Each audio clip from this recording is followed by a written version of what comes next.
Hello నమస్తే welcome to reality check. Andhra Pradesh రాజకీయాల్లో Janasena TDP పొత్తు అంశానికి సంబంధించి కొంతమంది కాపు పెద్దలు రాస్తున్న లేఖలపైన జనసేన అధినేత పవన్ కళ్యాణ్ నిన్న స్పందించారు. మా పొత్తుకు టీడీపీ జనసేన పొత్తుకు ప్రధాని మోదీ ఆశీస్సులు ఉన్నాయి అన్నారు. భారతీయ జనతా పార్టీ కూడా ఈ కూటమిలోకి వస్తుంది రాబోతుంది అంటూ వార్తలు వస్తున్న నేపథ్యంలో పవన్ కళ్యాణ్ రాసిన ఈ లేఖ ఖచ్చితంగా ఆసక్తి కలిగిస్తోంది. ఈ లేఖ తరువాత ఇంకా భారతీయ జనతా పార్టీ కూటమిలోకి రాబోతుందా లాంటి ఒక ప్రచారానికి బలం చేకూరుతోంది. దాంతోపాటు తెలుగుదేశం పార్టీకి కూడా టిక్కెట్లకు సంబంధించిన అంశంలో క్లారిటీ ఇస్తున్నట్లుగా కనపడుతోంది.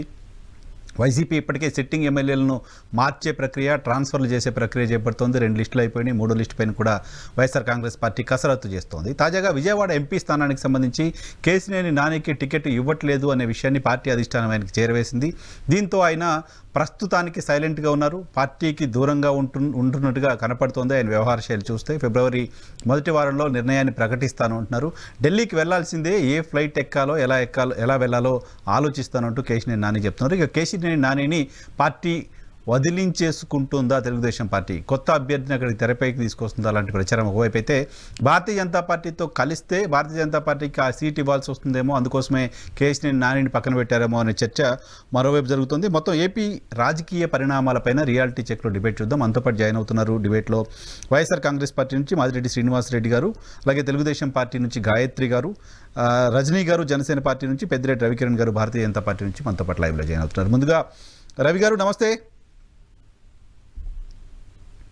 నమస్కారం వైఎన్ఆర్ గారు. ఏంటి సార్, సిగ్నల్స్ వస్తున్నాయా? తెలుగుదేశం పార్టీకి సిగ్నల్స్ ఇస్తున్నారా మీరు?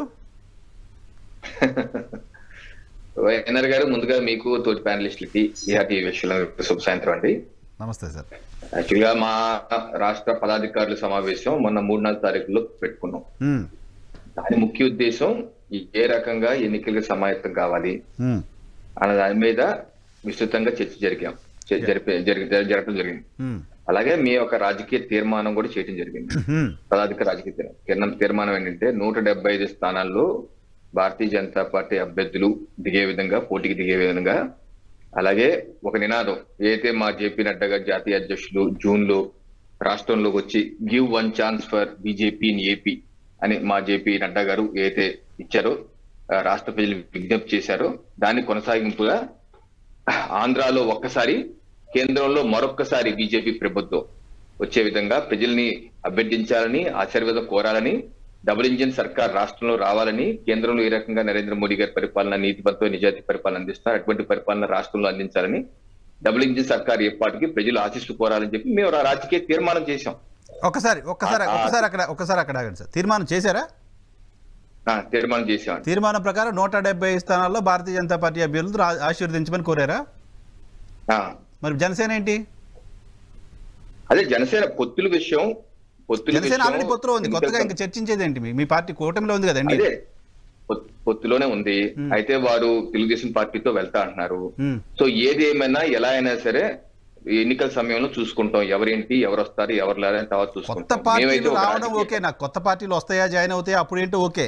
బట్ మీరు ఆల్రెడీ మీ పార్ట్నరు, ఎగ్జిస్టింగ్ పార్ట్నరు, ఎన్డీఏ కూటమిలో భాగస్వామి, ఢిల్లీకి వెళ్ళి ఎన్డీఏ మీటింగ్లో పార్టిసిపేట్ చేశారు, ఇప్పటికీ మీతోటే ఉన్నారని చెప్తున్నారు. ఆయనకి సీట్లు వదిలేయకుండా 175 మీరే గెలవాలని చెప్పని తీర్మానం చేసుకోవడం ఎలా? మీకు ఒకటి చెప్తాను వైఎన్ఆర్ గారు, ఒక రాజకీయ పార్టీగా ఏ రాజకీయ పార్టీ అయినా అన్ని స్థానాల్లో పార్టీని బలోపేతం చేసుకోవాలి. అన్ని స్థానాల్లో, అన్ని అసెంబ్లీల్లో ఎలక్షన్ మేనేజ్మెంట్ కమిటీని ఏర్పాటు చేసుకోవాలని చెప్పి నేను తీర్మానం కూడా చేయడం జరిగింది. ఈ ఎలక్షన్ మేనేజ్మెంట్ కమిటీలో 37 వివిధ విభాగాలు, ఏ రకమైనటువంటి వ్యక్తులు ఐడెంటిఫై చేయాలి అని కూడా దాని మీద చర్చ జరిగింది. దాని మీద డీటెయిల్స్ కూడా ఇవ్వడం జరిగింది. ఒక రాజకీయ పక్షంగా మేము అన్ని స్థానాల్లో సమాయత్తం అవుతాం. సో రేపు పొత్తులో ఎవరు వస్తారో వాళ్ళకి ఏ స్థానాలు ఇవ్వాలా ఇవ్వకూడదా ఏంటి పరిస్థితి అనేది అప్పుడు చూస్తాం. అందుకని ఒక రాజకీయ పక్షంగా ఈ రోజు ఏవి క్లారిటీ లేకుండా, ఒక కాకినాడ ఉంది సార్, నేను వదిలేసుకున్నా కాకినాడ, నా పార్టీని క్లోజ్ చేసుకుని ఇక్కడ. సో మేము ఒక జాతీయ పార్టీగా మా యొక్క లక్ష్యం అన్ని లోక్సభ స్థానాలు, అన్ని అసెంబ్లీ స్థానాల్లో మేము ఒక ఎలక్షన్ మేనేజ్మెంట్ కమిటీ పెట్టుకుంటాం, అన్నింటిలో సిద్ధమవుతాం, మా క్యాండిడేట్లను రెడీ చేసుకుని ముందుకు వెళ్తాం. సో పొత్తులు ఎత్తులు వచ్చినప్పుడు అప్పుడు చూస్తాం. సో మా యొక్క సంసిద్ధత, మా యొక్క రాజకీయ రణరంగ సంసిద్ధత మేము ఆ రకంగా చేయాలని చెప్పి పదాధికార సమావేశంలో తీర్మానం చేసి ముందుకు వెళ్తున్నాం. ఇది మా పార్టీ యొక్క సన్నద్ధత. రేపు ఎవరు వస్తారు, ఎవరు రారో తర్వాత చూద్దాం వైఎన్ఆర్ గారు. రాని వాళ్ళని చూడడం వేరు, ఉన్న వాళ్ళని పట్టించుకోవట్లేదా అని నేను అనుమానం అక్కడ ఎవరిని? వస్తుంది. కొత్త కూటమి కదా, ఆల్రెడీ ఎన్డీఏ కదా, ఎన్డీఏగా కంటెస్ట్ చేస్తున్న దగ్గర న్యాచురల్గా జనసేనతో పాటు కలిసి ట్రావెల్ చేసేది ఉంటుంది కదా అని. సరే సార్ వైఎన్ఆర్ గారు, ఇప్పుడు ఎవరెవరు ఏ స్థానాల్లో పోటీ చేయాలనే తర్వాత విషయం సార్, Okay, తర్వాత okay. వస్తుంది. Got it, got it, నా got it. పాయింట్ అర్థం చేసుకోండి. ఒక రాజకీయ ఇప్పుడు జనసేన కూడా సో 175 అన్ని స్థానాలు నియోజకవర్గాల్లో పార్టీ విజయం సాధించడానికి సంబంధించి ఏర్పాట్లు చేసుకోవాలి, పార్టీని బలోపేతం చేసుకోవాలి. That's your quote. That's right. ఏ పార్టీని చేసుకుంటారు, జనసేన చేసుకుంటే, వైసీపీ చేసుకుంటే, టీడీపీ చేసుకుంటే, కమ్యూనిస్టులు చేసుకుంటారు. అది ఒక రైట్, అది ఆ పార్టీ యొక్క రైట్ అది. మీ పార్ట్నర్ పార్టీ జనసేన వాళ్ళ వర్షం తీసుకుంటాను. ఒక నిమిషం. రజనీ గారు నమస్తే అండి. సార్ నమస్తే అండి. ఏంటి ఇప్పుడు మోడీ గారు ఆశీస్సులు ఉన్నాయంటే ఎన్డీఏలో పార్ట్నర్గా ఉన్న ఒక పార్టీ ఇంకో పార్టీతో పొత్తు పెట్టుకుంటానంటే బ్లెస్ చేసి ఆశీర్వాదం ఇస్తారా మోడీ గారు? ఆశీర్వాదం ఇస్తున్నారంటే ఆయన కూడా వస్తున్నారా మీతోటి, నేను వస్తా మీరు బదండి అన్నారా ఏంటి? సార్ ప్రతి చోట కళ్యాణ్ గారు మాట్లాడేది కేవలం ఆశీస్సులు ఉండాలి, కలిసి రావాలి అని అనుకుంటున్నారండి. కలిసి రానంత మాత్రాన యుద్ధానికి సిద్ధమా కాదా అంటే మరి మా దగ్గర మాకున్న స్టాండ్ కి సమాధానం లేదండి.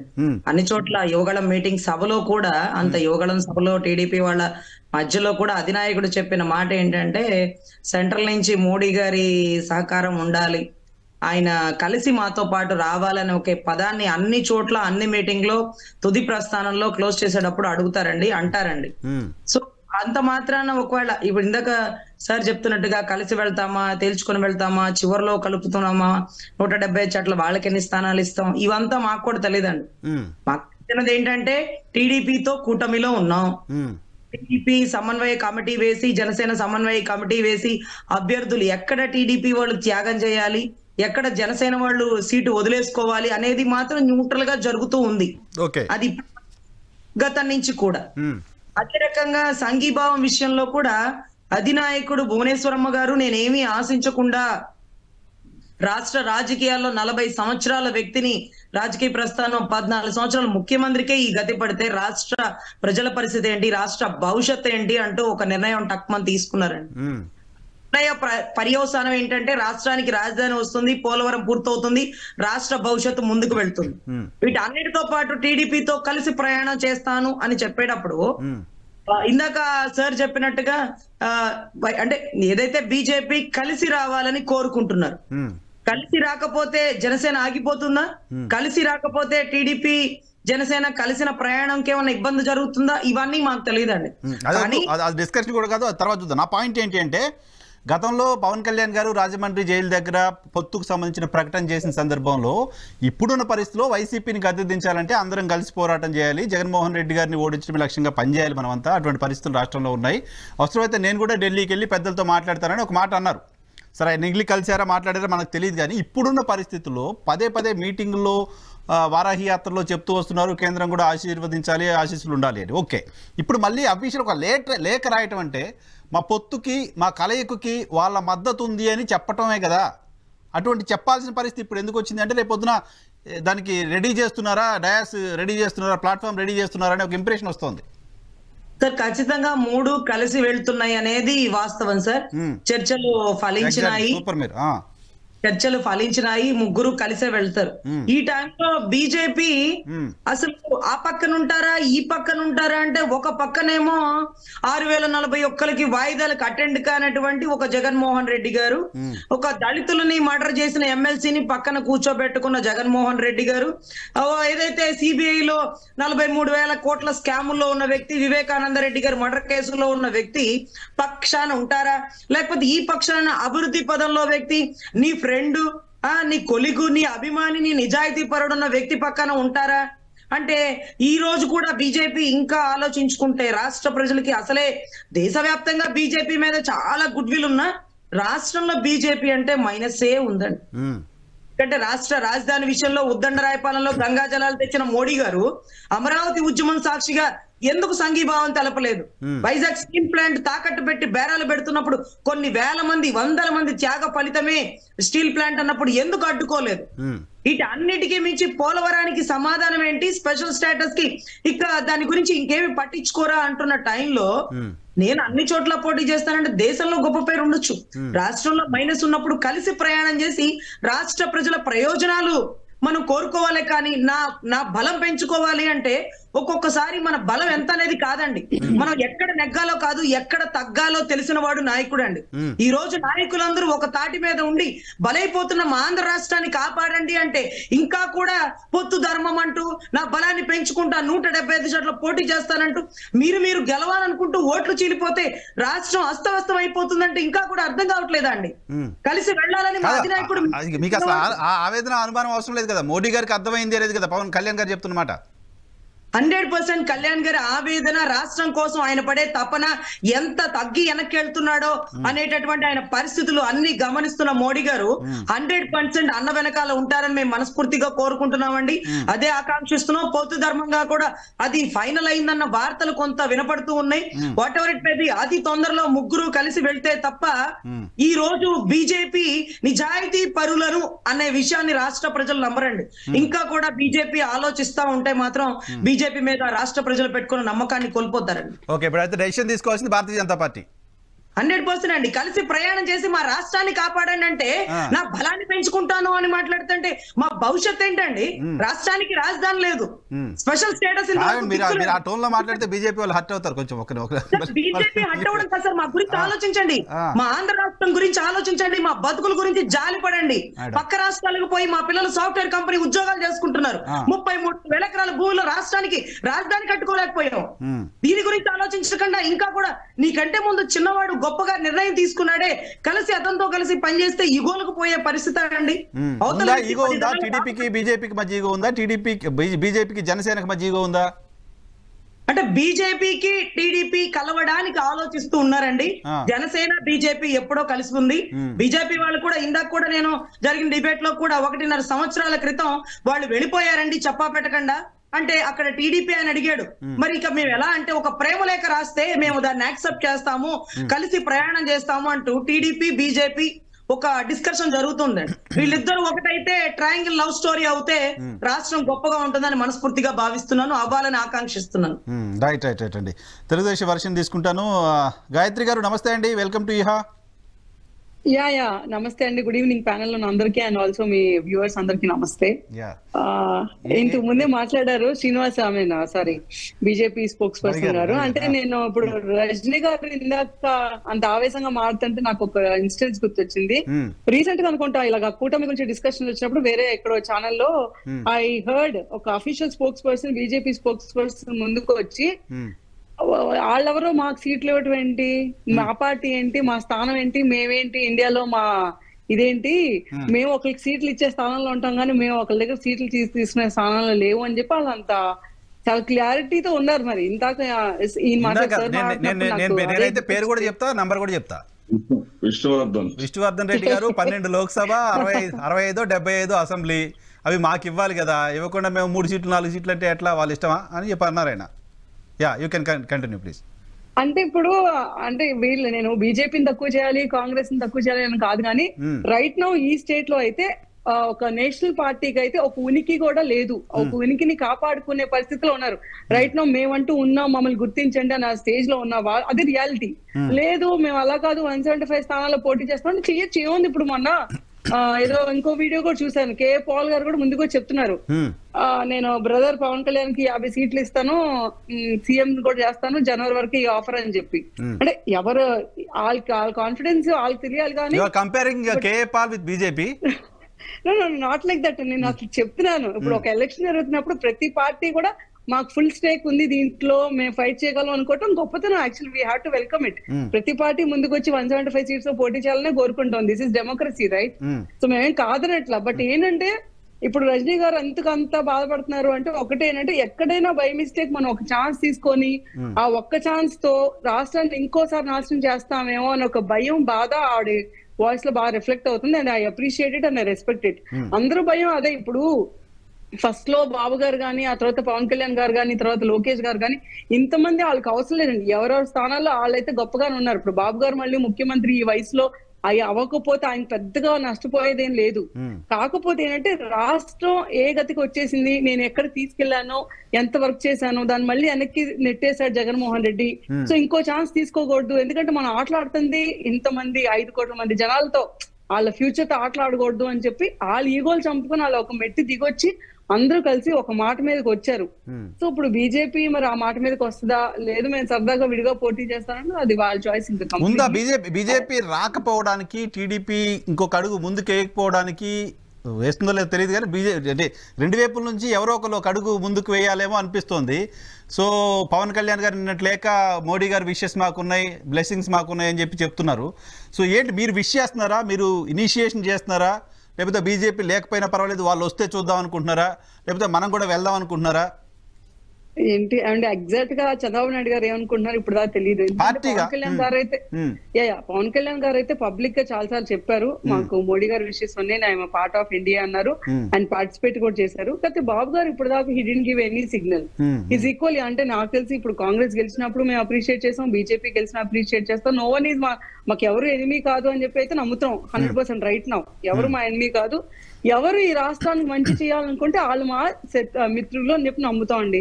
100% చెప్తున్నారు. రేపు మోడీ గారు ఇప్పుడు మీరు ఆంధ్రప్రదేశ్ లో జగన్మోహన్ రెడ్డి సర్కారు పోకపోతే రాష్ట్రానికి నష్టం, రాష్ట్రానికి ప్రమాదం అని మీరు ఏదైతే ఫీల్ అవుతున్నారో, జనసేన ఏదైతే ఫీల్ అవుతుందో, భారతీయ జనతా పార్టీ కూడా అది ఫీల్ అవుతుందని మీరు భావిస్తున్నారా? అంటే జగన్మోహన్ రెడ్డి వెళ్ళిపోవాలనా? అంటే ఇప్పుడు ఇక్కడ వచ్చే స్పీకర్స్ కానీ మాట్లాడేటప్పుడు మాత్రం అంటే ఐ సీ డివైడెడ్ టాక్ అండి. నేను జెన్యూన్ గా ఆనెస్ట్ గా చెప్తున్నాను. కొంతమంది ఒక 50% ఆఫ్ బీజేపీ పీపుల్ ఎవరైతే నిజంగా జెన్యూన్ గా ఈ రాష్ట్రం నష్టపోతుందని అర్థం చేసుకున్న వాళ్ళు ముందుకొచ్చి ఎస్ జగన్మోహన్ రెడ్డి లాంటి శాడిస్ట్ ఉండకూడదు, లేకపోతే ఎందుకంటే బీజేపీ మెయిన్ మంత్రానే హిందుత్వ, అంటే క్లెయిమ్ చేసుకుంటారు కదా మేము హిందుత్వ అది ఇది అని చెప్పి. సో ఈ రాష్ట్రంలో జరిగే అట్రాసిటీస్ మీరు చాలా వరకు చూసుకుంటే జగన్మోహన్ రెడ్డి వల్ల జరిగే అట్రాసిటీస్, తిరుమల దేవస్థానం గురించి కానీ, అయితే వేరే చోట్ల చాలా చోట్ల స్టాచ్యూస్ ధ్వంసం అవటం కానీ, ఇవన్నీ జరిగినప్పుడు బీజేపీ ఒక స్టాండ్ తీసుకొని స్ట్రాంగ్ హోల్డ్, బికాస్ వాళ్ళు నమ్మే ఐడియాలజీ హిందుత్వ కాబట్టి ఇక్కడ జరుగుతున్నంత కన్వర్షన్స్ అనేది అంటే అది తప్పు ఇది రైట్ అని అన్నాను, కానీ అట్లీస్ట్ వాళ్ళ ఐడియాలజీకి అగేన్స్ట్ గా నడుస్తుంది కాబట్టి అక్కడైనా ఒక స్టాండ్ తీసుకొని మరి వాళ్ళు ఏమైనా ముందుకు వచ్చి దానికి ఏ మెజర్స్ తీసుకోవాలి, అసలు వాళ్ళు ఈ స్థాయిలో ఇక్కడికి వచ్చి పోటీ చేసిన అవసరం కూడా లేదండి. ప్రధానమంత్రినే మోడీ, నరేంద్ర మోడీ. నిజంగానే ఆయన తలుచుకుంటే, నిజంగా ఒక సెంటర్ తలుచుకుంటే ఈ రాష్ట్రాన్ని బాగుపరచడం ఎంత 5 సెకండ్ల పని. బట్ వాళ్ళు ఎందుకు తలుచుకోవట్లేదు, వాళ్ళకి ఎక్కడ ఈగో హర్ట్ అయింది ఏంటి, వాళ్ళు ఫండ్స్ ఇస్తే ఇక్కడ మిస్యూజ్ అవుతున్నాయి అని ఫీల్ అవుతున్నారా, అదైతే యాక్చువల్ గా ఐడియా లేదు. ఆయన బీజేపీ బాబు గారు కూడా ఆ విషయంలో సైలెన్స్ మెయింటైన్ చేస్తున్నారు. ఎగ్జాక్ట్లీ అవును, మనం సైలెంట్ గా ఉన్నాం. ఎందుకంటే ఎప్పటికైనా సరే మనకి ప్రధానమంత్రి గారే కదా ఫండ్స్ ఇవ్వాల్సింది, సెంటరే ఫండ్స్ ఇవ్వాలి కాబట్టి obviously there is no point in fighting against them. కానీ ప్రధానమంత్రి గారికి సంబంధించిన ఏమంటారు పాస్ వ్యాలిడిటీ మే వరకు ఉంది, మళ్ళీ అది ఎక్స్టెన్షన్ అవుతుందా లేదా చూడాలి. కాంగ్రెస్ పార్టీ మేము దేశంలో అధికారంలోకి వస్తే మొదటి సంతకం ఆంధ్రప్రదేశ్కు ప్రత్యేక హోదాపై పెడతామంటోంది. ఎందుకు కాంగ్రెస్ పార్టీ వైపు తెలుగుదేశం ఆలోచించదు? అంటే ఇప్పుడు నమ్మట్లా. అంటే చిన్న మాట చెప్తాం మీకు, మేము ఏ ప్రావిన్సెస్ ఎందుకు నమ్మట్లేదు అంటే 2014 అప్పుడు కూడా బీజేపీ నుంచి అంతే విన్నాం. అసలు మనం డిమాండ్ చేస్తున్న 1000 కోట్లు కాదు, మేము అంతకన్నా డబ్బులు ఇస్తామని చెప్పి బీజేపీ అంటే పార్లమెంట్ సాక్షిగా కూడా అనౌన్స్ చేసింది. ఆ రోజు మనకు అదే హోప్స్ క్రియేట్ అయినాయి కాబట్టి ఇంకా రైట్ నో స్పెషల్ స్టేటస్ అనే హోప్ లోకి ఆ లూప్ లోకి మళ్ళీ వెళ్ళదలుచుకోలేదు. ఇక్కడ అందరికీ తెలుసు అది నిజంగా ఇంటెన్షన్ ఉంటే ఎలా బిహేవ్ చేస్తారు, లేకపోతే ఊరినే ఓట్ బ్యాంక్ కోసం ఆ సెకండ్ ఓటర్స్ ని మభ్య పెట్టడం కోసం ఎలా మాట్లాడతారు అని అన్ని పార్టీస్ చూసారు కాబట్టి so there is no point in debating and discussing about it. ఇప్పుడు రాహుల్ గాంధీ వస్తే ఇస్తారు, వాళ్ళు ఇస్తారా లేదనే కాదు, పబ్లిక్ లో ఉందా లేదా, ప్రజలకు అవసరమా లేదా, దాన్ని ఏమైనా ఐడెంటిఫై చేస్తున్నారా? అంటే ఇప్పుడు ఆయన అఫెండ్ అవును అంటే చిన్న పాయింట్ ఏంటంటే యాక్చువల్ గా బీజేపీ మీద ఎక్కువ హోప్స్ పెట్టుకుంది కాబట్టి ఆంధ్రప్రదేశ్ కాంగ్రెస్ కన్నా బీజేపీ నెత్తిమే పెట్టుకుంది ఒకప్పుడు 2014 లో. ఈ రోజు అదే బీజేపీ ఎప్పుడైతే మొండి చేయి చూపించడం స్టార్ట్ చేసినప్పటి నుంచి జనాల్లో తెలియని ఒక ఎవర్షన్ కాంగ్రెస్ మీద కన్నా కూడా బీజేపీ మీద ఎక్కువ కోపం పెరగడం అయితే పబ్లిక్ లో అయితే ఉంది రైట్ నౌ. మేబీ ఎక్కడైనా సర్టన్ పీపుల్ ఇంకా స్టిల్ బీజేపీకి ఫ్యాన్స్ ఉండొచ్చు, లేకపోతే హిందుత్వ ఐడియాలజీకి అట్రాక్ట్ అయిన వాళ్ళు ఉండొచ్చు తప్పించి అంటే చాలా మందికి కన్వే అవ్వాల ఆన్ లార్జర్ స్కేల్ బీజేపీ ఇండియాలో చేసే ఏదైనా ఉంటే స్కీమ్స్ కానీ ఏదైనా ఉంటే అవి చాలా వరకు నీష్ లెవెల్ వరకు కన్వే అవ్వలేదు. మరి దానిలో జగన్మోహన్ రెడ్డి గారు ఫెయిల్ అయ్యారో ఎవరు ఫెయిల్ అయ్యారో తెలియదు, కానీ there is a talk like BJP secretly supporting Jaganmohan Reddy అని ఒక ఫీలింగ్ అయితే స్ట్రాంగ్ గా బలపడిపోయింది. మీ పార్టీకి సంబంధించిన నాయకులు మొదటి 3 సంవత్సరాలు అదే రోజు మాట్లాడారు, ఈ మధ్య కొంచెం తగ్గించారు, కానీ మొదటి 3 సంవత్సరాలు ఎవరు ఊరికినే మాట్లాడరు కదండి. దేర్ ఆర్ ఎగ్జాంపుల్స్ లైక్ మీరు కాంగ్రెస్ గవర్నమెంట్ లో ఉన్నప్పుడు యూ హావ్ సీన్ వాళ్ళ సొంత అలయన్స్ లో ఉన్న వాళ్ళు కూడా స్కామ్ల్లో బయటపడి జైలుకి వెళ్ళిన ఇన్స్టెన్సెస్ చూసాం. రైట్ నో ఇప్పుడు ఏమైందంటే సెంటర్ లోకి వచ్చాక బీజేపీ అలయన్స్ లోకి వెళ్ళగానే లేకపోతే బీజేపీ పార్టీలోకి వెళ్ళగానే ఎవరి మీద కేసెస్ ఉండవు అనేది మరి రూమరా నిజం ఆయన చెప్పాలి, మరి మనకు తెలియదు. Actually if you have to escape ED and CBI you have to join BJP అనే ఒక ప్రామినెంట్ స్టేట్మెంట్ అయితే మరి అందరూ ప్రచారం చేయడం పైకెత్తితే మనం చూస్తున్నాం. నేషనల్ పాలిటిక్స్ మీరు కన్సిడర్ చేసుకుంటే మనకి క్లియర్ కట్ గా కనిపిస్తుంది. చాలా ఎగ్జాంపుల్స్ ఉన్నాయి. సే అవన్నీ పక్కన పెడితే వి స్టిల్ విష్ అండి, అది బీజేపీ అవుతుందా కాంగ్రెస్ అవుతుందా ఇంకే పార్టీ అవుతుందో తెలియదు కానీ some national party, yeah, rational party and the party which benefits Andhra Pradesh, adi that's a major thing, right, which benefits Andhra Pradesh, which understands Andhra Pradesh. ikkada enta ibbandulu avutunayi okkallu vachi dambuga which benefits Telugudesam Janasena కూటమి too. Okay నండి, see మేము benefit అవుతామా, మేము benefit అవుతామా, అది కూడా కదా, అది benefit అవుతేనే కదా మీరు స్టేట్ కి ఏమైనా చేసేది. అది కాదండి, మేము బెనిఫిట్ అవటం అంటేనే మా దృష్టిలో స్టేట్ బెనిఫిట్ అవటం మేము కోరుకుంటున్నాం అంతే. వైసీపీ వర్షన్ తీసుకుంటానండి. శ్రీనివాస్ రెడ్డి గారు చాలాసేపు వెయిట్ చేయించాను, అధికార పార్టీ మీరు అందరికి ఆన్సర్ చెప్పాలి కాబట్టి. నమస్తే నరసింహరావు గారు, ముందుగా మీకు అదేవిధంగా రెడ్డి గారు అవసరం లేదు, ఎందుకంటే దాడి అంతా మా మీదే కదా, ఆయన చెప్పేది ఏముంది, నేను చెప్పాలి సమాధానం. మీరు మాట్లాడిన వాటికి ఈ పొత్తుల పైన మాట్లాడదాం. ప్యానెల్లో ఉన్నటువంటి తోటి ప్యానలిస్టులందరికీ కూడా శుభ సాయంత్రం అండి. సార్, ముఖ్యంగా ఈ మేము ఎంత బలంగా ఉన్నామో వాళ్ళు ఎంత భయపడుతున్నారో తెలుగుదేశం జనసేనల వర్షన్లు వింటే మనకు చాలా క్లియర్ గా అర్థమవుతాం. ఎందుకంటే ఏదో జరిగిపోద్దంట, ఏం జరిగిపోద్దో ఏదో జరిగిపోద్దంట. ఏం జరుగుతుంది? జగన్మోహన్ రెడ్డి గారు మళ్ళీ ముఖ్యమంత్రి అవుతారు, మళ్ళీ ముఖ్యమంత్రి జగన్మోహన్ రెడ్డి గారు అయిపోతారని చెప్పేసి వీళ్ళు ఏ స్థాయిలో భయపడుతున్నారో చాలా స్పష్టంగా వాళ్ళ మాటల్లోనే నేను ఎక్స్ప్రెస్ చేయాల్సిన అవసరం లేకుండా అర్థమైపోతాను. ఇంకొక విషయం ఏంటంటే కన్నెర్ర ఏదైతే వారు ఉన్నారే బీజేపీ, నరేంద్ర మోడీ గారు ఎక్కడ కన్నెర్ర చేస్తారో అనేటటువంటి భయం లేకపోతే షర్మిలతో కూడా పొత్తు పెట్టుకోవడానికి కూడా సిద్ధమండి చంద్రబాబు నాయుడు గారు. ఎందుకంటున్నానంటే ఈ మాట, 4 సంవత్సరాల 9 నెలల క్రితం బంగాళాఖాతంలో కలిపేస్తానన్న భారతీయ జనతా పార్టీ అప్రతిహత విజయం సాధించడంతో ఆత్మ శరీరం లాంటి సుజనా చౌదరి, మరి సీఎం రమేష్ లాంటి వాళ్ళకి పౌడర్ వేసి చక్కగా ముస్తాబు చేసి భారతీయ జనతా పార్టీలోకి పంపించాడు తన వాళ్ళని నేరుగా. తన మిత్రుడైనటువంటి రాజకీయ మిత్రుడు, తన శ్రేయోభిలాష అయినటువంటి పవన్ కళ్యాణ్ ని ఎన్డీఏలోకి చేర్పించాడు. ఇన్ని చేర్పించినా ఇన్ని చేసినా అతని ఆశ, అతని కాంక్ష, అతని ఆకాంక్ష నెరవేరల.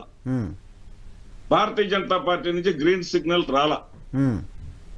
ఇదిగో ఎన్నికలు, అదిగో ఎన్నికలు, ఎన్నికలు సమీపిస్తున్నాయి.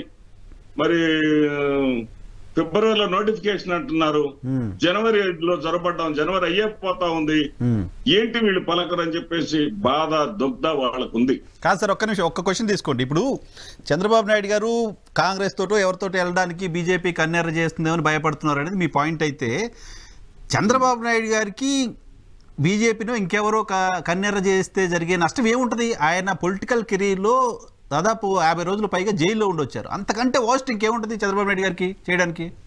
మంచి ప్రశ్న వేశారు నరసింహరావు గారు. చంద్రబాబు నాయుడు గారు ఇప్పుడు చంద్రుడు ఎట్లా స్వయం ప్రకాశం కాదో, చంద్రబాబు నాయుడు ఒంటరిగా ఎన్నికల్లో పోటీ చేసి గెలిచినటువంటి చరిత్ర అతను లేదు.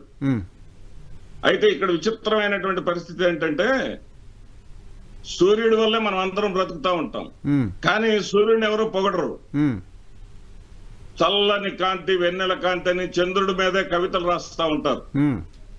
అదేవిధంగా చంద్రబాబు ఎంత అసమర్థుడైనా తెలిసినప్పటికీ కూడా, ఎంత పరిపాలన చేతగాని వాడని తెలిసినప్పటికీ కూడా, ఏ విధమైనటువంటి అతని ప్రతిభ అతని దగ్గర లేదని తెలిసినప్పటికీ కూడా, అతను చాణక్యుడని, ఇంద్రుడని, చంద్రుడని చెప్పేసి అతన్ని హైప్ చేసేటటువంటి.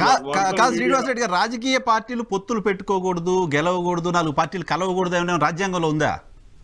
తప్ప నేనేమంటలేదు సార్, ఆ మాట నేనేమంటలేదు. మరి రాజకీయ పదే పదే ఆయనకు బలం ఉంటే వాళ్ళతో ఎందుకు కలిశారు, వీళ్ళకి ఎందుకు కలిశారంటే ప్రధానమంత్రి నరేంద్ర మోడీ గారు కూడా 4 పార్టీలతో కలిసి ఎన్డీఏని ఏర్పాటు చేశారు. 2019లో ప్రధానమంత్రి అయ్యారు. ఆయనకు సొంతంగా మెజారిటీ వచ్చినప్పటికీ 4 పార్టీలతో కలిసి ఇప్పటికీ పోతూ ఉన్నారు. సో రాజకీయ పార్టీలు కలిసి కంటెస్ట్ చేయడం అనేది ఎందుకు రాంగ్ అవుతుంది? నేను రాంగ్ అవుతుందని అంటల్లా. ఎవరికైనా సరే, శ్రీనివాస్ రెడ్డికైనా, నరసింహరావు గారికైనా, రజనీ గారికైనా, గాయత్రి గారికైనా, రవికిరణ్ గారికైనా ఎవరి భవిష్యత్తు వాళ్ళకు ఉంటుంది. ఎవరి భవిష్యత్తు వాళ్ళు కోరుకునేటప్పుడు, ఇప్పుడు ఒకప్పుడు భారతీయ జనతా పార్టీ ఈ రాష్ట్రంలో ఎవరితో పొత్తు లేకుండా 18% ఓట్లు సాధించినటువంటి చరిత్ర ఉన్నదా లేదా అండి? ఉంది, 18%. అదేవిధంగా చిరంజీవి గారి ప్రజారాజ్యం పార్టీ ఉమ్మడి రాష్ట్రంలోనేమో 18%, కోస్తాంధ్ర వరకు విడిపోయినటువంటి ఈ 13 జిల్లాలు తీసుకుంటే 23%. 23% ఓట్లు సాధించినటువంటి ఆ పార్టీ ఈ రోజున పవన్ కళ్యాణ్ 4 పార్టీలు కలుపుకున్నా గానీ, బిఎస్పీ అని, కమ్యూనిస్టులు అని, వాళ్ళని వీళ్ళని కలుపుకున్నా గానీ 5.53% ఓట్లు మాత్రమే తెచ్చుకోగలిగాడు. ఇన్ని పార్టీలు తెచ్చుకున్నా గానీ ఎందుకు తెచ్చుకున్నాడు, ఎందుకు ఆ విధంగా అయిపోయాడు?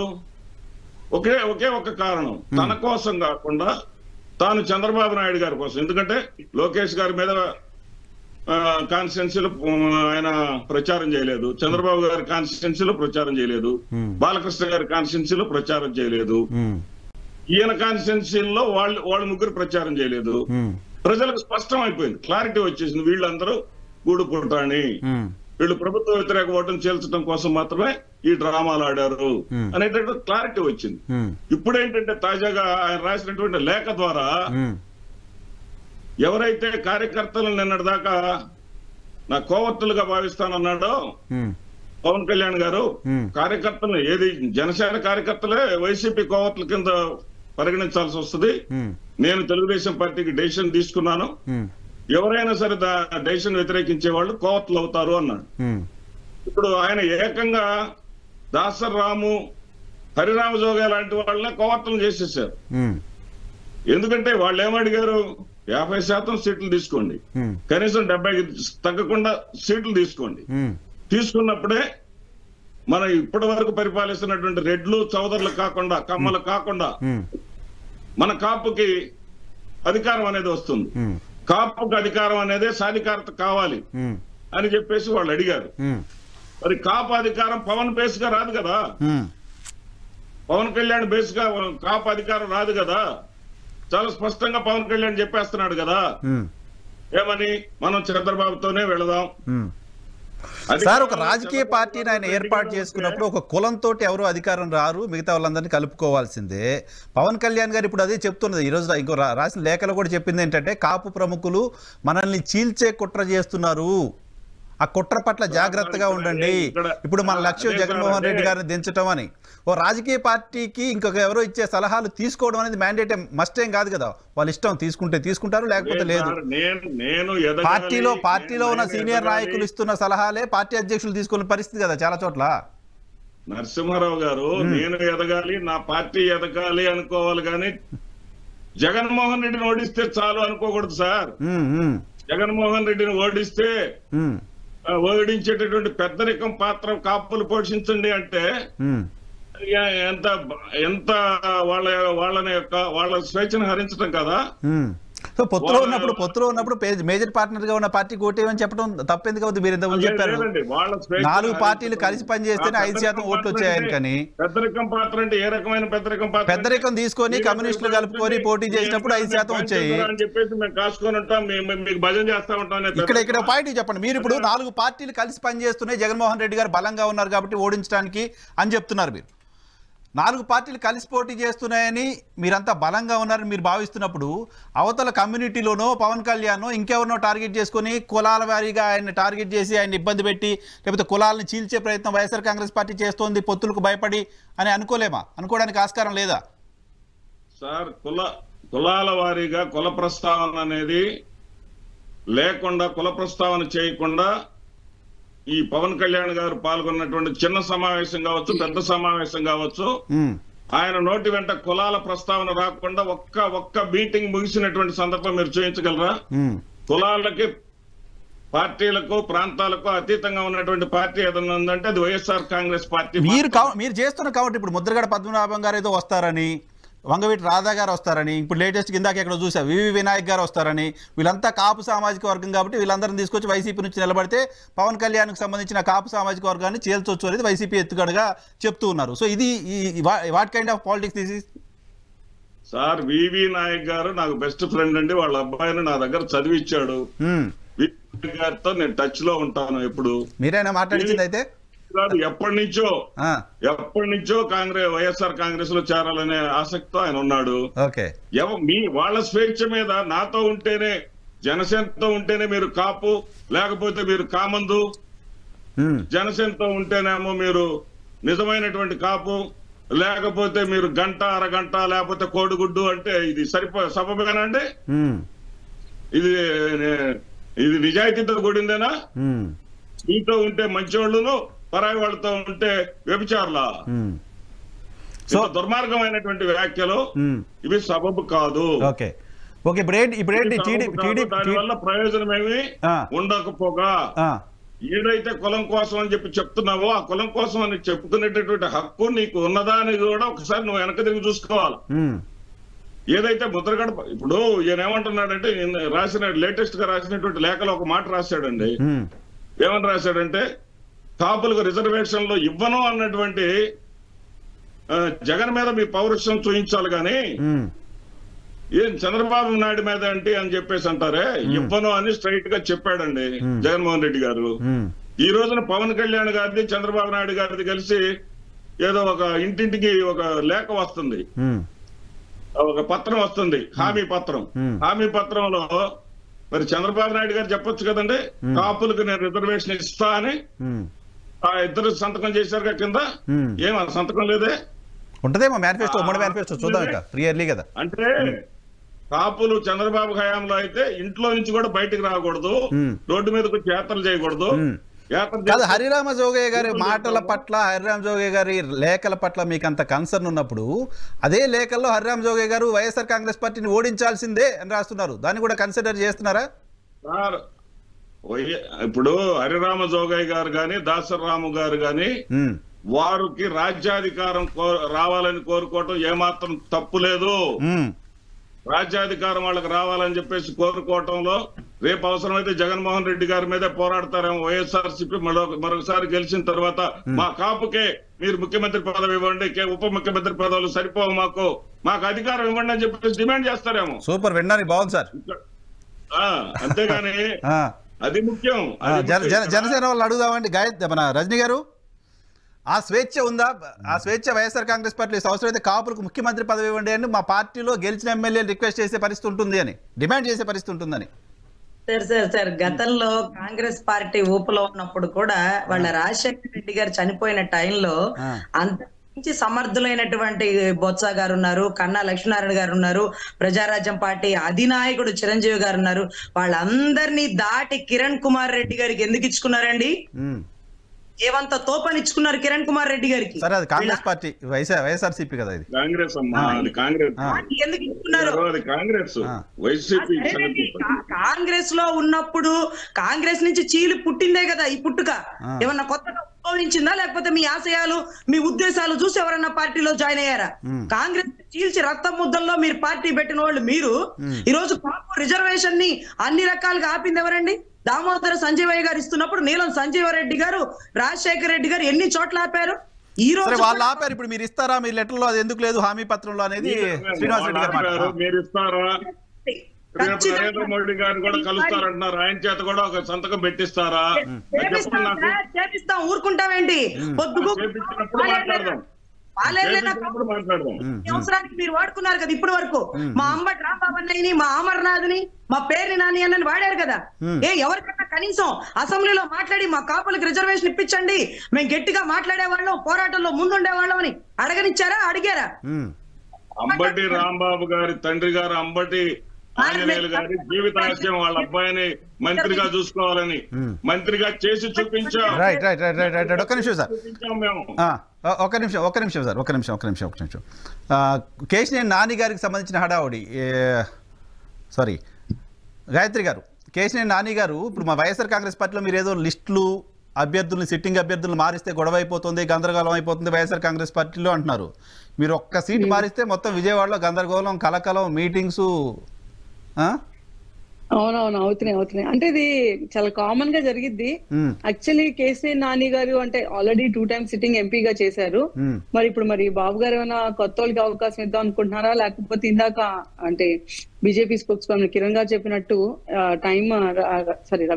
రవి గారు చెప్పినట్టు మేబీ రేపు ఎలాంటివో పొత్తులు ఏంటి, ఏ సీట్ ఎవరికి వెళ్తుందో తెలియదు కాబట్టి ఏమైనా అలా హోల్డ్ లో పెట్టారా నాకైతే ఐడియా లేదండి. బట్ అవుతాయిగా, ఎవరు ప్లేస్ మార్చినా సరే కొంచెం ఆ డిస్టర్బెన్స్ అయితే ఉంటది. వైసీపీ విషయంలో మీరు అంత లైట్ తీసుకోలేదు, అవుతాయిగా కామన్ గాని. వాళ్ళు 39 మంది మారిస్తే ఏమండి 39 పడిపోయారు మీరంతా. అంటే కాదు, ఎక్కడైనా 1-2 అయితే మారిస్తే ఎవరు మాట్లాడాలి, సహజంగా జరిగిద్ది.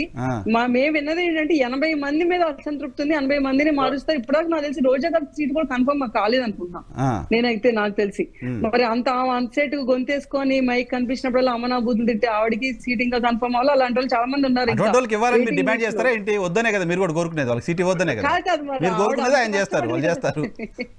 అది కాదండి. అవును, రైట్ నౌ ఇప్పుడు వైసీపీ రివైజ్డ్ లిస్ట్ ఏదైతే మార్చారో మేమైతే దాన్ని వెల్కమ్. నేనైతే యాజ్ అ పార్టీ, టీడీపీ పార్టీగా మాకు వచ్చి కాంపిటీషన్ ఈజీ అవుతుంది. అవును, మేమేముంది ఇప్పుడు మాకు ఫర్ ఇన్స్టెన్స్ నేను విజయవాడ సెంట్రల్ నాది ఉంది ఓటు, అక్కడ వెల్లంపల్లి శ్రీనివాస్ గారికి మార్చారనమాట. సో ఆబ్వియస్లీ మేము వెల్కమ్ చేస్తాం, మాకు ఇంకా ఈజీ అవుతుంది, అంతే కదా. మాకు ఎవరో నాన్ లోకల్ వచ్చి పక్కన సెంట్రల్ లోకి వచ్చినా మాకు ఈజీ అవుతుంది, బాండమ్మ గారికి ఇంకా ఈజీ అవుతుంది, కేక్ వాక్ అయింది. సో మేము వెల్కమ్ చేస్తాం. కాకపోతే వాళ్ళ ఆతనాదాలు చూసి బాధేసింది అంతే. ఇప్పుడు ఆర్కే గారు ఉన్నారు, మంగళగిరి ఆర్కే గారు, ఆయన ఎందుకు మరి ఇప్పుడు షర్మిల పార్టీలోకి వెళ్లాల్సిన అవసరం ఏంటి? మొన్నటిదాకా అన్నయ్య సర్వస్వం అని చెప్పి నెత్తినే చెప్పులు పెట్టుకుని తిరుగుతా అన్నాడు. ఈ రోజు ఎందుకు మారారు ఆయన? ఎందుకు మారారో మీకు ఎలక్షన్ తర్వాత తెలుస్తుంది. ఆగండి, ఆయన ఎందుకు మారారో ఎలక్షన్ తర్వాత తెలుస్తుంది. పైగా సబ్జెక్టు కరెక్షన్, అది షర్మిల పార్టీ కాదు, కాంగ్రెస్ పార్టీ. షర్మిల పార్టీ తెలంగాణలో, అది కాంగ్రెస్ పార్టీ. అంటే ఇప్పుడు షర్మిల గారు అయిపోయారు, కాంగ్రెస్ లోకి వచ్చేసారు కాబట్టి నేను బై మిస్టేక్ ఇంకా అలా వచ్చేసింది. గారు, గాయత్రి గారు మీరే మాట్లాడతారు కానీ చిన్న విషయం అండి.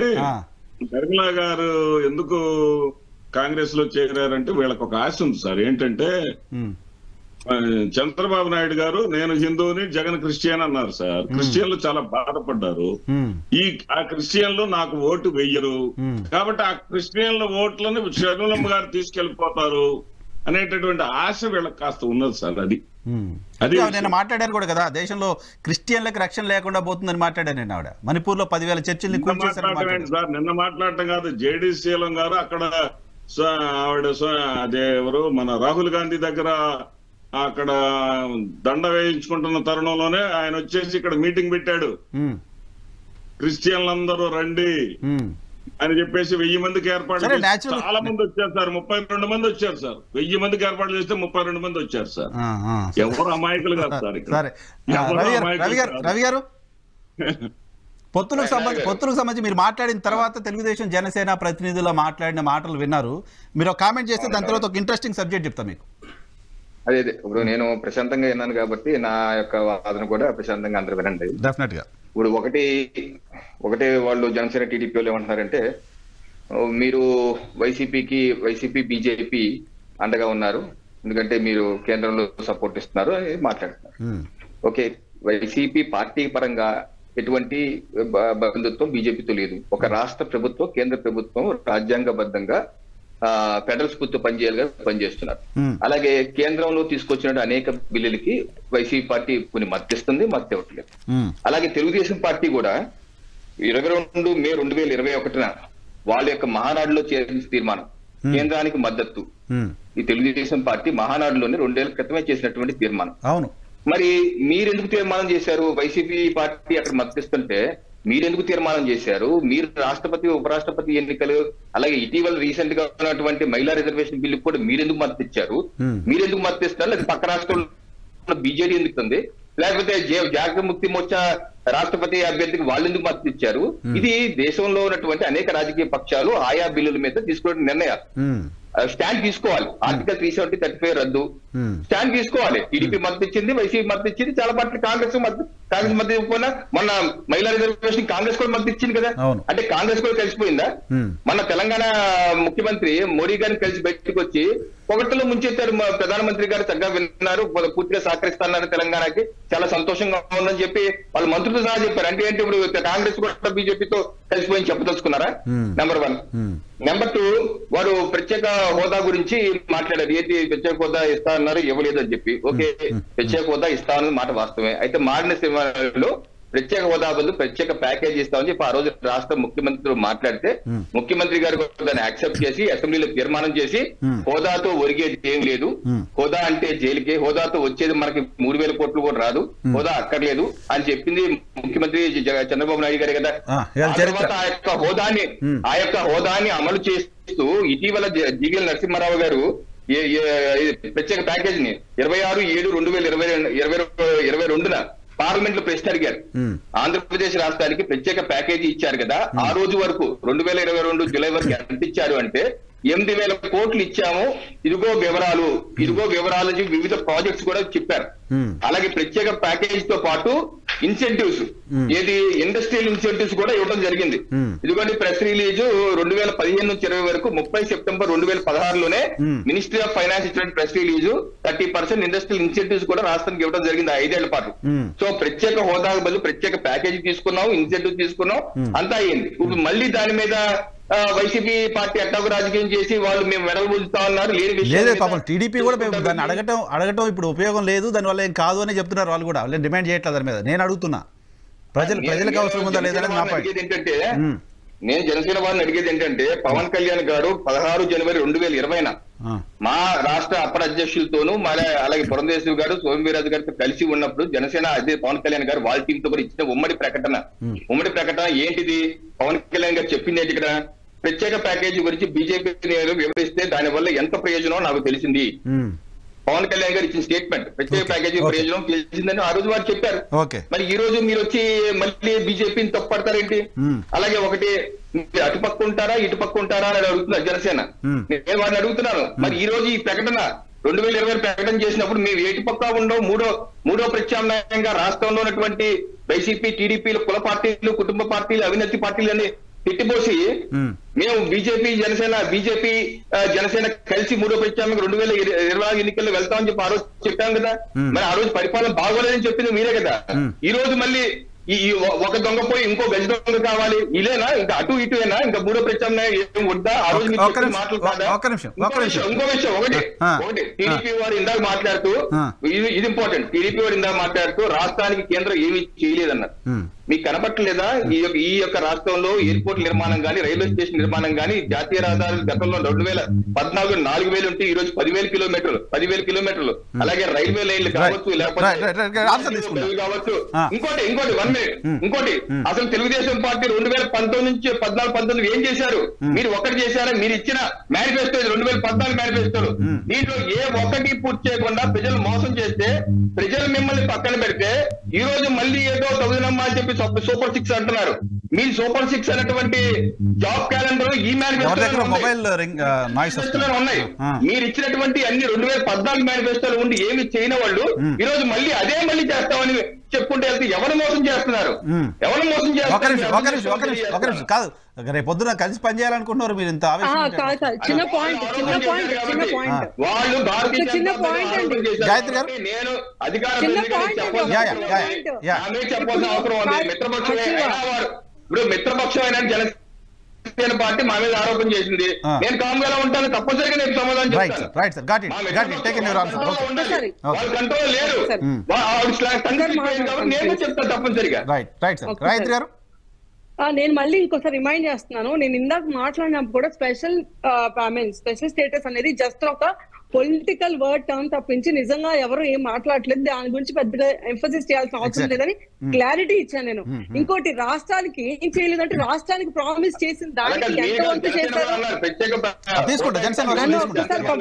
నన్ను ఒకసారి కంప్లీట్ చేయండి. ఇప్పుడు మాటికి చంద్రబాబు నాయుడు ఎంత మేనిఫెస్టో చేశాడు, ఎంత మోసం చేశాడంటే, అలా మేనిఫెస్టోల గురించి మాట్లాడాలంటే నేను మాట్లాడతాను. నరేంద్ర మోడీ 2014 రాకముందు ఏం చెప్పారు? ఇండియా మొత్తానికి ప్రతి సామాన్యుడి జేబులోకి 2 లక్షలు వస్తాయని చెప్పాడు. ఒక్కొక్కరికి స్విస్ బ్యాంక్ పార్లమెంట్ లోనే నేను తీసుకొచ్చి ఇస్తాను. ఒక్క నిమిషం ఆగండి. లక్షలు ఇచ్చినా సరే ఎంతో అంతకన్నా ఎక్కువ డబ్బు పైన ఉందని అందరూ జేబులు వేస్తాం అనలేదు. చూపించండి గాయత్రి గారు సార్ ప్లీజ్. ఆయన పబ్లిక్ గా అలాంటి చాలా ఫేక్ ప్రామిసెస్ ప్రతి కరప్షన్ లో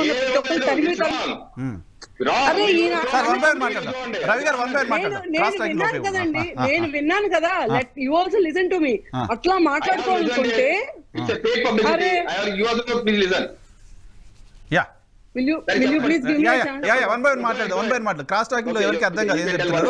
రవి గారు మీరు పాయింట్ రేజ్ చేశారు. ఒక నిమిషం గాయత్రి గారు. నేను ఇప్పుడు కూడా వాళ్ళని ఏం అనట్లేదండి. ఇప్పుడు మనం మేనిఫెస్టోల గురించి మాట్లాడుకోవాలి అనుకుంటే మీది మాది మేనిఫెస్టోలు పెట్టుకొని ఎవరెంత మాట్లాడారు ఏంటి అని చెప్పి డీటెయిల్ గా ఇంకో డిబేట్ పెట్టండి.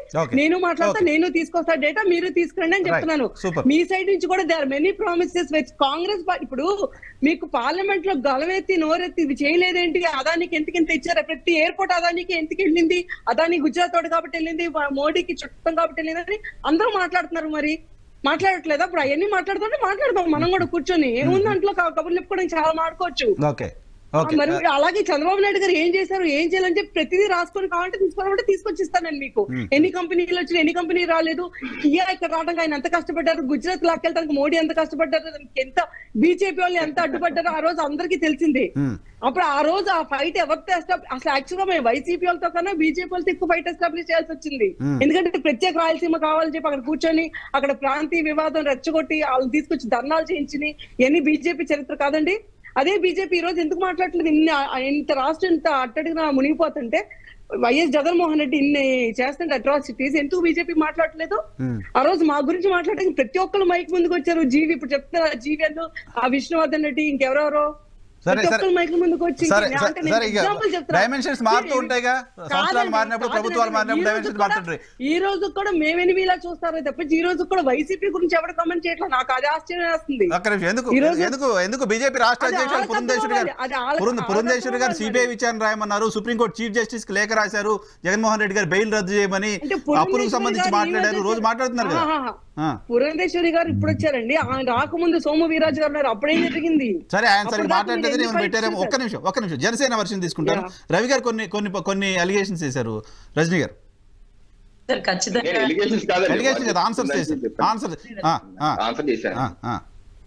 రవి గారు చేసిన ఆన్సర్స్ జస్ట్ నాకు ఇప్పుడే తెలిసినాయండి. స్పెషల్ స్టేటస్ అనే పదానికి స్పెషల్ ప్యాకేజ్ అనే పదాన్ని తెలుసుకొని ఎలా అయితే పవన్ కళ్యాణ్ గారు ఒక రిపోర్ట్ ఇచ్చారో, స్పెషల్ స్టేటస్ కంటే స్పెషల్ ప్యాకేజ్ అనేది జనాలకి రీచ్ అవుతుందని ఇంకోటి, అదే రకంగా ఈ రోజు నేను అంత ఆగ్రహవేశానికి ఆయన అంత అద్భుతమైన సమాధానం రాష్ట్ర ప్రజలకి రీచ్ అవ్వాలండి. ఏదైతే కూడా అంత తేలిగ్గా నరేంద్ర మోడీ గారి వెనకాలో లేకపోతే అంత ఇదిగా బీజేపీకో సంఘీభావం తెలపడండి. బీజేపీ దగ్గర ఏదో సబ్జెక్ట్ ఉంటే తప్ప అధినాయకుడు మొట్టమొదటిగా నాకు నచ్చిన నాయకుడు ఈ రోజు నరేంద్ర మోడీ గారు అనే స్టేట్మెంట్ ఎవరండి. సో ఖచ్చితంగా ఇటువంటి విలువైన విషయాల్ని ఇలాంటి వాళ్ళు వచ్చి రాష్ట్రంలో చెప్పకుండా, గతంలో సోమవీర్రాజు గారు, కన్నా లక్ష్మీనారాయణ గారు ఉన్నప్పుడు మాకేమీ తెలియదండి. మాకు అసలు రాజధాని వైపు సంఘీభావం చెప్పరేంటి, స్పెషల్ స్టేటస్ కి రారేంటి, లేకపోతే వైజాగ్ స్టీల్ ప్లాంట్ గురించి పోరాడరేంటి అనే ఒక అనుమానంలో రాష్ట్ర ప్రజలకి ఇలాంటి నాయకులు వచ్చి సమాధానం ఆధారాలతో పేపర్లు పట్టుకొని చూపిస్తే తప్ప జనాలు నోర్లెల్ల పెట్టి సెంట్రల్ మా కోసం కష్టపడింది, ఇది నేషనల్ పార్టీ అయినటువంటి బీజేపీ మా కోసం పని చేసిందని చెప్పరండి. 100% సార్. ప్రతి ప్రయోజనాన్ని, ప్రతి సెంట్రల్ ఇచ్చే పథకాన్ని పేరు మార్చి రంగులేసి జగనన్న పథకాలుగా పెట్టి నేషనల్ కి సంబంధించి చిన్న పదాలు పెడితే నిర్మలా సీతారామన్ గారు కూడా అన్నారు, ఈ బియ్యం అన్ని మేమిచ్చేయండి, మా పేరేం చెప్పరేంటి అన్నట్టుగా శ్రీకాకుళంలో మాట్లాడిన తరుణాలు మేము చూసాం. అదే రకంగా ఏదైతే ఆవాస్ యోజన గానీ, లేకపోతే గ్రామీణ ఉపాధి కేంద్రాలు గానీ, లేకపోతే గ్రామీణ ఆరోగ్య కేంద్రాలు గానీ, ఇవన్నీ సెంట్రల్ నుంచి వచ్చే ఫండ్. జగనన్న ఇటువంటి బుల్ పెయింట్లు వేశారు. 80% మోడీ గారి దగ్గర నుంచి వచ్చేటటువంటి గొప్ప పథకాలు వీటి అన్ని మసిపూసి మారేడాకు చేసి సెంట్రల్ ఒక బూచిలాగా చూపించి జగనన్నే ఇప్పుడు కలిసి చెప్పండి. ఏముంది, ఇప్పుడు కలిసారు కదా మీరు అందరూ కలిసిపోయి జనాల దగ్గర చెప్పండి. నాకు టైం లేదు, 4 minutes ఉంది. ఒక్కొక్కరికి 1 నిమిషం ఇస్తా. సబ్జెక్ట్ ఏంటంటే 1 నిమిషం ఇస్తా. కొద్దిసేపటి క్రితం కొంతమంది ఫ్రెండ్స్తో మాట్లాడితే విజయవాడలో అమరావతి ప్రాంతంలో మళ్ళీ భూములు కొనుగోలు కోసం వెళ్తున్నారంట జనాలు. హైదరాబాద్ నుంచి చాలా మంది వెళ్ళి అక్కడ రియల్ ఎస్టేట్లో ఇన్వెస్ట్మెంట్ చేసే ప్రయత్నం చేస్తున్నారు, అక్కడ భూములు కొంటున్నారంట, రిజిస్ట్రేషన్స్ పెరుగుతున్నాయంట, హైదరాబాద్ నుంచి చాలామంది అక్కడికి వెళ్ళి మళ్ళీ ఇన్వెస్ట్ చేస్తున్నారు. ఏంటి అంటే మళ్ళీ ప్రభుత్వం వచ్చేస్తుంది, టీడీపీ ప్రభుత్వం, కాబట్టి అక్కడ భూముల రేట్లు పెరుగుతాయని ముందే వెళ్ళి కొనుక్కుంటున్నాం అని చెప్తున్నారంట. ఎంతవరకు వాస్తవం ఉంది శ్రీనివాసరెడ్డి గారు? వాస్తవం అంటే నాకు కొన్నోళ్ళు అయితే ఇద్దరు ముగ్గురు తెలుసు. ఓకేనండి, ఒక 3 నెలల నుంచి అండి ఒక 12,000 రూపాయల నెల జీతం ఇచ్చి 3,500 మందిని వచ్చేసింది ఒక హైప్ క్రియేట్ చేశారండి. కానీ బాధాకరమైన విషయం ఏంటంటే క్షేత్రస్థాయిలో వీళ్ళకి ఓట్లు వేసే వాళ్ళు ఎవరు లేరు. నేను డైరెక్ట్ ఎక్స్పీరియన్స్, నా ఫ్రెండ్ ఒక అతను అక్కడ కొన్న విషయం చెప్తున్నా. వార్తల్ని హీర్పే ద్వారా వెళ్ళేటటువంటి వార్తలను తీసుకొని ఏదో ఒక రూపాయి మిగిలిద్దని వెళ్ళిన మాట వాస్తవమే. అక్కడ ధరలు పెరుగుతున్న మాట వాస్తవమే. ఆయన పేరేంటి, నా స్నేహితుడు ఒకడు అక్కడ పెట్టుబడి పెట్టి సీనన్న ఇప్పుడు ఏదో కాస్త రేటు కదిలింది అడుగుతున్నారు అని చెప్పిన మాట వాస్తవమే. నేనేమంటున్నానంటే హైప్ అనేది కొంతకాలం పనిచేస్తుంది, రియాలిటీ అనేది లేట్ గా బయటకు వస్తుంది. రియాలిటీ అనేది 24 ఎన్నికల్లో వీళ్ళు చూస్తారు. ఇక్కడ 24 ఎన్నికల్లో 24 ఎన్నికల్లో వైఎస్ఆర్సీపీ ప్రభుత్వం వచ్చినా అమరావతికి ఎలాంటి నష్టం జరగదు. వీళ్ళలాగా గాలిలో మేడలు కట్టడం, గ్రాఫిక్స్ చూపించడం, పిచ్చి పనులు మేమేం చెయ్యం. ఎక్కడ ఏమి చేయాలో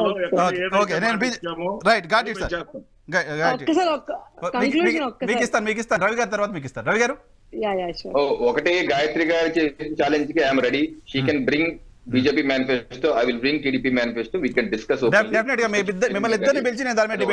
ఇంకోటి కియా మోటార్స్ ఏదో గుజరాత్ తీసుకెళ్లిపోతున్నా అన్నారు, అది శుద్ధ తప్పు. ఎందుకంటే కియాది కింద తమిళనాడుకి వెళ్తుంటే నరేంద్ర మోడీ గారే ఆ రోజు కొరియాకి వెళ్ళినప్పుడు ఇది అక్కడ కాదు, మీరు చెన్నైకి దగ్గరలో ఉన్నటువంటి ఏపీలో పెట్టండి అని చెప్పి మాట్లాడి ఏపీ ప్రతినిధులు కూడా అక్కడ రమ్మనమని, కొరియాకు రమ్మనమని అక్కడ వాళ్ళని ఒప్పించి ఇక్కడ పంపించింది. సో అది రాంగ్ ఇన్ఫర్మేషన్. ఇంకా మీ ప్రశ్న ఏమైనా ఉందా? అమరావతిలో భూముల ధరలు పెరుగుతున్నాయి, అక్కడ రియల్ ఎస్టేట్ వ్యాపారం జరుగుతుంది, కొనుగోళ్లు జరుగుతున్నాయని. అది ఇప్పుడు రియల్ ఎస్టేట్ వ్యాపారం జరగాలి, రేట్లు పెరగాలని కోరుకుంటాం. సో రకరకాలుగా రావచ్చు, పెరగచ్చు, తగ్గితే రియల్ ఎస్టేట్ లో కామన్ అండి, ఇప్పుడు ఒకే ఫినామినల్ గా ఉండదు. సో ఇది మంచి పరిణామమే కదా, పెరిగితే మంచిదే కదా. మనం మీరు అంత లైట్ తీసేయకండి. పెరగడం అంటే అమరావతి అభివృద్ధి ఆగిపోయింది కాబట్టి పడిపోయాయి మొన్నటి వరకు, ఇప్పుడు మళ్ళీ నెక్స్ట్ గవర్నమెంట్ మారుతుంది కాబట్టి పెరుగుతున్నాయి అనేది ఇంప్రెషన్. అదే స్పెక్యులేషన్. ఇప్పుడు రియల్ ఎస్టేట్ అనేది స్పెక్యులేషన్ వ్యాపారం సార్. అమరావతి పేరు మీద చాలా మంది మునిగిపోయారు. ఇప్పుడు మా కుటుంబ సభ్యులు ఒక ఆయన కొన్నాడు, ఆయన మునిగిపోయాడు. సో రకరకాల రియల్ ఎస్టేట్ అంటేనే అమరావతి చుట్టూరా ఇవన్నీ క్రియేట్ చేశారు. అమరావతి కాదు, రాష్ట్రంలోనూ, మన రాష్ట్రంలో ప్రత్యేకంగా, అలాగే తెలంగాణలో కూడా అలాగే ఉంది. ఏదో డబ్బు ఏదో రకంగా ఏదో వస్తుందని చెప్తాం, పెంచేయటం, ఎవడో ఏదో కొంటాడు, దొరికిపోతాడు. కానీ ఇప్పుడు ఏదో ప్రాజెక్ట్ వస్తుందంటే ఇన్వెస్ట్ చేయడం వేరు, ప్రభుత్వం పోతుందంటే ఇన్వెస్ట్ చేస్తున్నారంట అక్కడ. డెవలప్మెంట్ అంటే రియల్ ఎస్టేట్ ఆస్పెక్ట్ లో చూసుకుంటాం, అది దారుణం అండి. డెవలప్మెంట్ కి రియల్ ఎస్టేట్ ప్రైస్ కి లింక్ అప్ ఉండకూడదు, రెండు బోత్ హ్యాస్ టు బి డీలింక్డ్. ఇలా డెవలప్మెంట్ అంటే రియల్ ఎస్టేట్ అని చూసుకుంటే అంతకన్నా దరిద్రం కొట్టలేదు. అది పక్కన పెట్టాలి, రియల్ ఎస్టేట్ పెరగాలి, డెవలప్మెంట్ రావాలి. నరసింహరావు గారు చిన్న క్లారిఫికేషన్ అండి. 16 లక్షల పిఎఫ్ ఖాతాలు పెరిగినాయి అంటే 16 లక్షల కొత్తగా ఉద్యోగాలు ఆంధ్రప్రదేశ్ రాష్ట్రంలో వచ్చినాయి. అదే విధంగా 88,000 కోట్ల ఈ డబ్బులు ఉన్నప్పుడు జనరల్ గా ఇన్వెస్ట్మెంట్ కోసం వెళ్తారు కదా సార్. కొత్తగా ఉద్యోగాలు వచ్చాయి కాబట్టి ఇన్వెస్ట్మెంట్ కోసం వెళ్తున్నారు. ఇన్వెస్ట్మెంట్ కోసం వెళ్తున్న వాళ్ళు అమరావతికి ఎందుకు వెళ్తున్నారు? రజనీ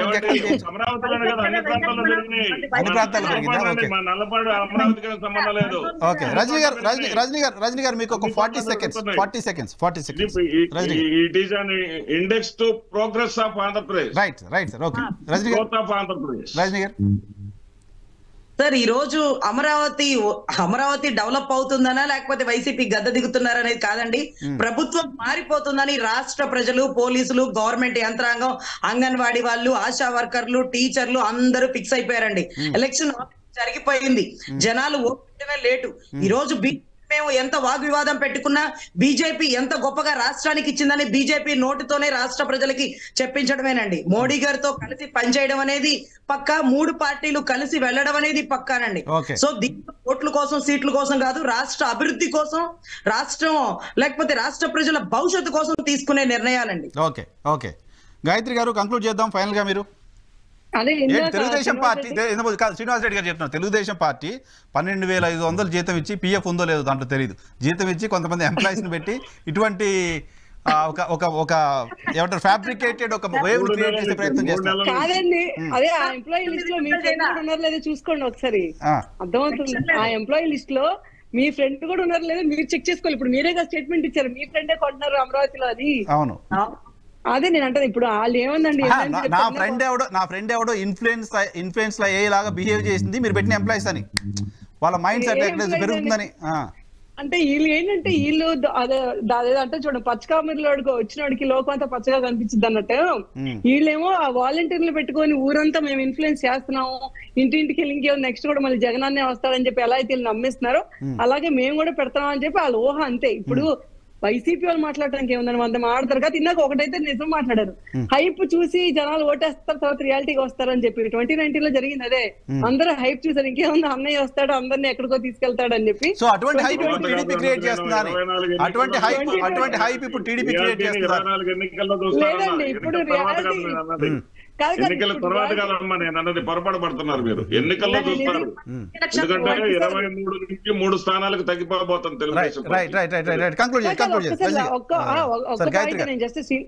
శ్రీనివాస్ రెడ్డి గారు ఇందాక ఇంకో మాట కూడా అన్నారు, వీళ్ళందరూ కలిసి వస్తారు మేమంటే భయం, మేము సింగిల్ గా వస్తామని చెప్పి. అంటే ఇప్పుడు చేతిలో కత్తో గడ్డులో పట్టుకుని వస్తున్నప్పుడు మేము ఒట్టి చేతులతో వస్తున్నప్పుడు కొంచెం ఉంటదండి, మేము కలిసి వద్దామని అనుకుంటాం. మేము ఏం చేసినా సరే రాజ్యాంగం వాళ్ళ చేతిలో ఉన్న గొడ్డలి సంక్షేమం అని కదా వాళ్ళు చెప్పేది. ఎందుకులేండి ఇప్పుడు నా నోట్ క్లైమాక్స్ లో మళ్ళీ ఆయన right madam, thank you Rajani గారు, గాయత్రి గారు, శ్రీనివాస్ రెడ్డి గారు, అలాగే రవికిరణ్ గారు డిబేట్ లో పార్టిసిపేట్ చేసినందుకు. ఇది వాళ్ళ రియాలిటీ చెక్. రేపటి షోలో మళ్ళీ కలుద్దాం. చూస్తూనే ఉండండి ఈహె టీవీ.